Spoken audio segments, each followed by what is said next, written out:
안녕하세요. 6월 23일 해경공주TV입니다. 오늘의 부동산 한 뉴스 한번 살펴보도록 하겠습니다. 먼저 서울경제 전세가가 뛰고 심하른 매물 6.17 대책에 세입자만 운다라는 기사 살펴보겠습니다. 6.17 대책이 전세시장을 불안하게 만들 수 있다는 우려가 하나둘씩 현실화되고 있습니다. 공급 부족으로 전세가가 계속 오르는 가운데 이번 대책으로 새 놓을 매물이 줄어들 것이라는 전망이 힘을 얻고 있고, 전문가들은 이번 대책이 세입자들로 더 살라는 메시지를 전달한 것이나 마찬가지다라고 지적했습니다. 한 예를 들어보겠습니다. 서울 송파구의 헬리오시티 전용 49제곱미터는 지난 5월에 6억 3천만 원의 전세 계약이 체결되었지만 대책 발표 날인 17일에는 한 임차인이 약 2억 원이 오른 8억 2천만 원의 계약을 체결했다고 합니다. 23일 부동산 업계에 따르면 현재 아파트 전세 시장은 불안의 연속이라고 합니다. 한국감정원에 따르면 서울 아파트는 전세가가 지난해 7월 1일 이후 51주째 연속 상승해 왔고요. 전국으로 범위를 넓혀서 42주 연속 오르고 있습니다. 이 가운데 6.17 대책은 임대차 시장의 또 다른 불안 요인이었습니다. 전세 매물은 자취를 감추고 가격은 다시금 껑충 뛰었기 때문입니다. 특히 주거 선호도가 높은 강남 3구 일대의 전세값은 연일 고공행진 중이라고 합니다. 전문가들은 6.17 대책으로 내놓은 각종 조치가 전월세 공급 물량 감소와 연결되고 있다고 보고, 투기를 막겠다고 내놓은 대책들이 전세 폭탄을 건드리는 부작용을 낳았다고 하네요. 개입 투자를 잡겠다는 정부가 오히려 전세입자를 잡을 줄도 모르겠다는 불만의 목소리가 터져 나오고 있다고 합니다. 다음은 조선일보 기사 보도록 하겠습니다. 청포자 30대가 5개월 연속 서울 아파트 시장에 큰 손이다라는 소식입니다.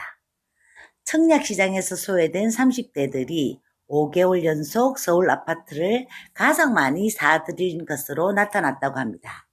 청약 가점이 낮아서 서울 아파트 당첨 가능성이 희박한 청포자, 청약 포기자들이 계속되는 서울 집값과 전세값 상승으로 기존 주택 매입을 서두르는 것으로 풀이된다고 합니다.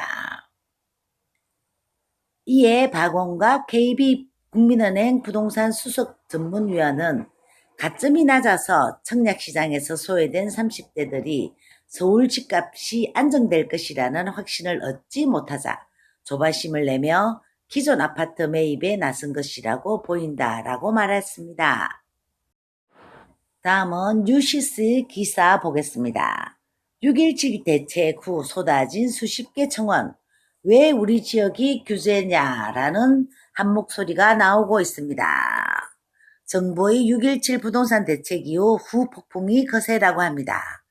청와대 국민청원 게시판에는 각 지역의 규제 해제 요청과 함께 정부의 부동산 정책에 대한 비판글이 수십 건 올라온 상태라고 합니다.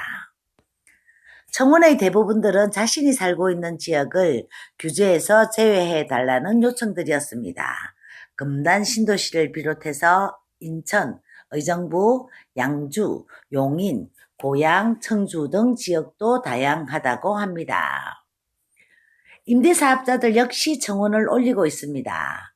임대사업자의 주택담보대출 전면 금지에 대한 반발이 크다고 합니다. 주택임대사업자가 임대사업을 목적으로 담보대출을 받는 것은 부당하다고 할 수 없다고 강조했다고 합니다. 부동산 정책의 주무부처인 국토교통부로 화살을 돌리는 청원도 나왔다고 합니다.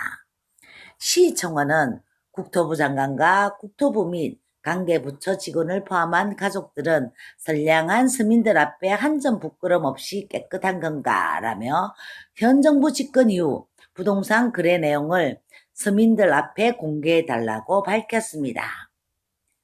이렇게 6.17 부동산 대책 이후에 몇 가지 부동산 시장을 살펴봤는데요.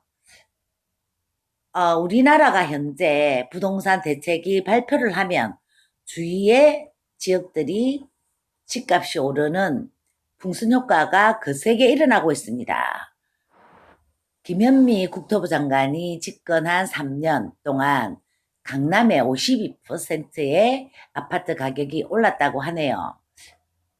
자, 집값을 잡겠다는 건지 정말 서민들을 잡겠다는 건지 우리 국토부 관계자님들 내용을 모르겠습니다. 정말 부동산 시장 잘 확인하시면서 공급에 힘을 싣는 그런 부동산 대책이 필요하지 않을까 합니다.